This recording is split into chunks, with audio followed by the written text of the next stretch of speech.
I'm Kiran Kamal Prasad. I've been working on bonded labor now since 1988 in a sub-district, a taluk in Bangalore urban district. Then from 1993, we scaled it up at the state level, and from 2013, we have been working in some neighboring states of Karnataka. We also try to impact at the national policies on bonded labor. I work with an organization or movement called Jeevika, Jita Vimukti Karnataka, freedom from bondage. Before getting into bonded labor, I had involved myself for a year with Siddhis, the African Indians in Karnataka, 15,000 of them. I stayed with them that full year and initiated a process to get them recognized as a scheduled tribe, which was recognized by the parliament in 2003. I also spent a year in the National Literacy Mission when it was launched in Karnataka, and I had developed in 1985 very thorough, detailed program of adult education using the methodologies of Paulo Freire. Then I have been trying to find for myself a meaningful way of involving myself with the Dalits. I had come to certain clarities for my involvement. I had decided that I will devote all my life with the poor. And for me, poor, with my readings and social analysis, I realized that the poor in India are the Dalits, the untouchables, and the Mool Nivasis, the indigenous people, the tribals.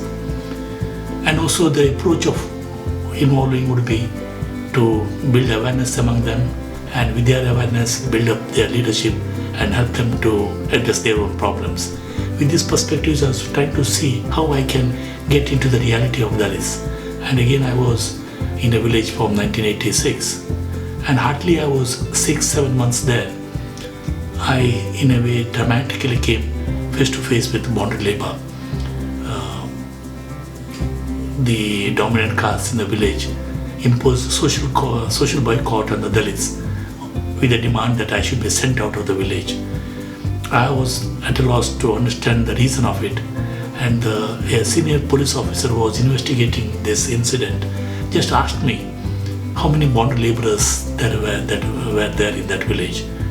And within a week, I found out that there were over 40 bonded laborers in just one village. And that opened my eyes to the stark reality of bonded labor even at that time. The government of Karnataka, which had done a tremendous work compared to any other state from 1978 to 80, had also started saying there is no more bonded labor system in Karnataka, in the state. And therefore I said, to challenge this, to make the government reverse its position, that I must come out with solid scientific data. Therefore, from that moment, I went round from 1988.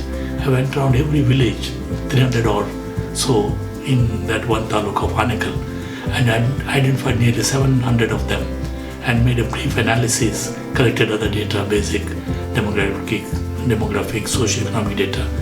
And the data I presented to a friend of mine, a great Dalit leader, founder of the Dalit movement in Karnataka, an orator, a writer, a professor in the university. He was just nominated to the Legislative Council, and I asked him, could he raise these issues on bonded labor? And he willingly did it. And in June 1990, the minister concerned replied to his question saying bonded labor was alive and he was determined to do what was to be done. And that was, I think, our first success of advocacy. And then not only we took up at the state highest policy making body, but we also started organizing bonded laborers, bringing them together, training them, giving awareness to them. And therefore our activities with bonded labor could be summarized these 2-3 approaches. One is basing our activity on solid scientific data. We call that process as action research, and also not address particular one individual cases, but address issues systemically, bring about policy changes, bring about systemic changes in the society itself. That was our concern. And do this not through a top-down approach, top-down advocacy, but advocacy involving the affected people, building up the leadership and agency of the bond laborers themselves. Therefore, our apart from action research, our other approaches would be lobbying and advocacy, and organizing and conscientization. And over the years, these approaches have gone into a diverse types of programs and activities in terms of effectively eradicating bonded labor. We have also tried to extend it to other areas. We have been also concentrating heavily on bonded labor in agriculture because the bonded labor in villages is mainly in agriculture, and overall figures in absolute numbers, I think the largest number of bonded labor is in agriculture.